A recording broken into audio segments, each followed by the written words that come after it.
Hey guys, how's it going? Buster Photo here with another camera review and how-to. And today we have something that's been really fun and special to me these last couple of weeks. It's the new Polaroid One Step 2 from Polaroid Originals.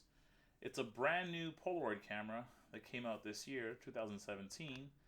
And I've been having tons of fun. It was a Christmas present for my wife. And super simple plasticky Polaroid camera that's been a great addition to my collection. So I'm going to go over it. I'm going to let you know how to use this camera, all the buttons, features, and things of that sort. I'm also going to talk about the film and also some mistakes I've been making with shooting this camera. But let's start with the front of this camera. So um, let me just zoom in, give you a little better, closer look. So starting from the front, top right, this is your little viewfinder. You look through here from the back, and that's how you take your pictures. Pretty simple, not 100% accurate, as it's literally just a square.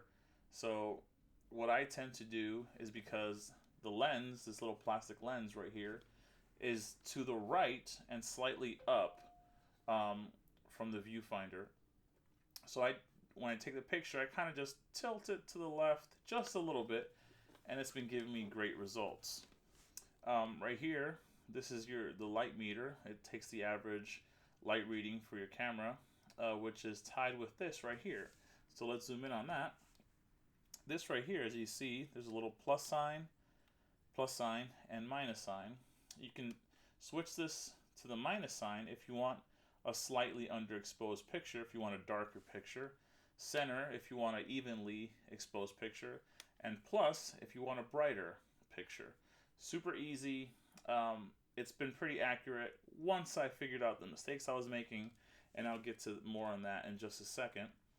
Right here in the front, this little button, you slide that forward and the little film compartment comes down, and that's where you put in your cartridge.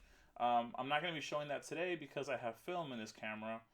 I know I shouldn't review cameras with film in them, but hey, what are you going to do? We're here. So, but yeah, it's pretty simple. I mean, there's nothing much going on in there. This pops out, you take your empty out, you put your new one in, and the first picture is just a little blank black film, like it's protecting the film, and then you just pull that out and you're ready to shoot. Um, right here, I already mentioned the lens, the little plastic lens. Right here is a little LED light. Let me turn the camera on real quick. This little LED light is for the self timer. This button right here, right above, that's your self timer button. You turn that on.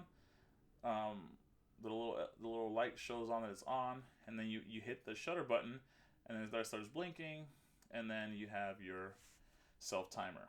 I'm not sure how many seconds it is. I should have looked that up. I apologize. I'll probably add a note once I figure that information out. Or you can just add a comment and help everybody else out. I'd really appreciate it. This right here, as you probably guessed, is the flash. Nothing much going on the sides of the cameras. We'll get to this part in a second. There's your viewfinders I mentioned.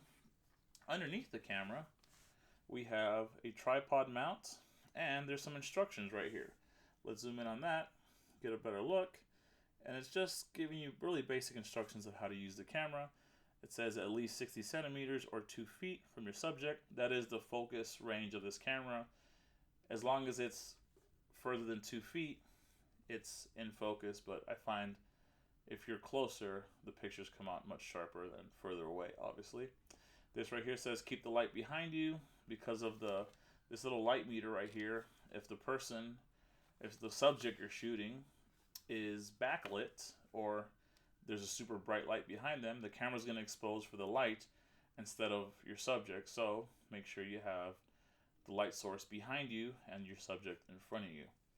Little basic instruction right there. And then right here it says always use the flash. That's not necessarily true. You don't need to always use the flash. Indoors, you should always use the flash. And it's funny they have that there, because one of the features of this camera, well, here's the on-off switch. I showed you that earlier. One of the features of this camera, and if you look right in, let's see if I can get there. If you look right in this little corner, there's a little flash cancel button. You press that down with shooting the shutter button, and the flash won't fire. So it's funny that they say always use the flash, but then they gave you the ability to not use the flash every time. But you know, whatevs. Obviously, for daytime shooting, you don't need the flash, especially if your subject is nice and evenly lit. Hit that flash cancel button, then fire that shutter, and you'll have a nice picture without flash. These little 8 circles right here correspond with how many shots you have left in the camera. Each one of the little film cartridges comes with 8 shots. Every light that's illuminated is how many shots you have left. For example, I have 3 lights. That means I have 3 shots left. And that's pretty much it. This camera is super simple, and that's really what I love about it. And it's taking great pictures now that I know what to do. Oh, I forgot to mention. You see that green light there? This camera, unlike old Polaroid cameras, is rechargeable, which is really nice, which helps with keeping the price of the film down, which I'll get into in just a second. But yeah, you can recharge this Polaroid camera. Older Polaroid cameras, you couldn't recharge, and I didn't know that until I got this camera. Older Polaroid cameras, the battery was actually in the actual film cartridge. So when you pop that film cartridge in, you had your film, and you also had your battery, which would power up your camera. But this camera has its own power source, and when you turn the camera on, it blinks, or this one's solid, it's supposed to blink, letting you know how much battery you have left. It goes from green to amber to red. Green means fully charged, obviously, and you can fire, or at least it says in the directions, you can fire up to 12 film packs on one charge, which is pretty nice. Pretty cool. So that's the camera. Let's talk about the film. Polaroid Originals film, color I-type. Now let me explain. I-type film is the film that doesn't have a battery. This film only works with I-type cameras, the new cameras. This film, the I-type film, will not work with older Polaroid cameras because it doesn't have a battery. This film doesn't have a battery inside of it because it doesn't need to with these cameras, because you can charge this camera and give it its own power source. But they do still sell the original 600 type film that has a battery in it. And one cool thing is you can use that film with this camera also. So you can use the I-type film and the regular 600 film with this camera. With the older cameras, only 600 film. You can't use I-type film. So one cool feature about the I-type film, or one cool advantage, is the I-type film is cheaper. Because it's still pretty expensive to shoot with these new Polaroid cameras, or any Polaroid cameras for that matter, because these are about 15 bucks a pop. I got lucky at Best Buy a couple of days ago, and I found them for 11 bucks. This type, the I-type, that's the cheapest I've seen it so far. Hopefully the prices come down, but it does get pricey to shoot this camera. The camera itself is $100, so you'll quickly spend more than that on film very quickly. So yeah, that's the Polaroid film. Oh, see here on the back, it clearly says you can't use it on these. Here, let's zoom in on that. What does it say? It does not work with vintage Polaroid cameras. I already mentioned that. It does work with the new I-type and what used to be what they used to call themselves the Impossible.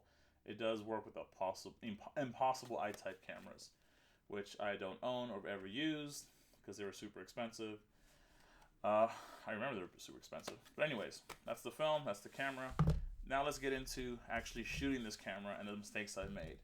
So let's start off with this picture of my brother-in-law Tyler. Now this picture is actually showing up a lot brighter on this camera, on my video camera I should say, than it actually looks. This picture is actually very underexposed, and it's also unevenly exposed.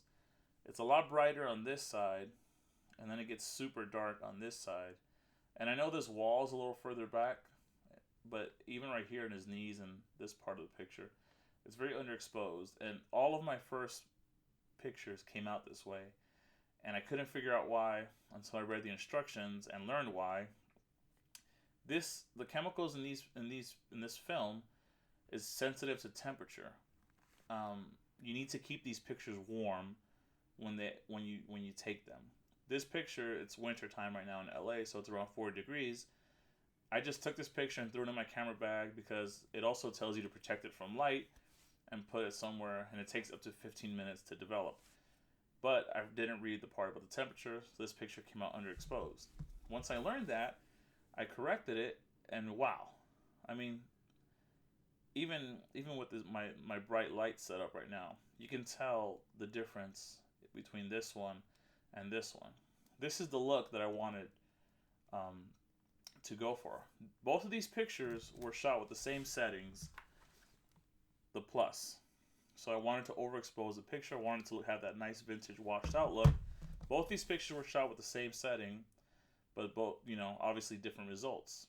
That's because I threw this one in my pocket. I kept the toasty for 10 or 15 minutes, and it came out looking great.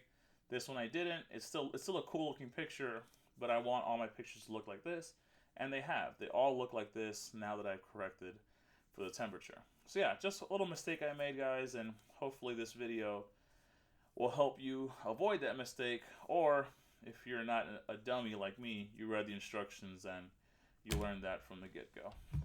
And that's pretty much it. This is a beautiful little camera.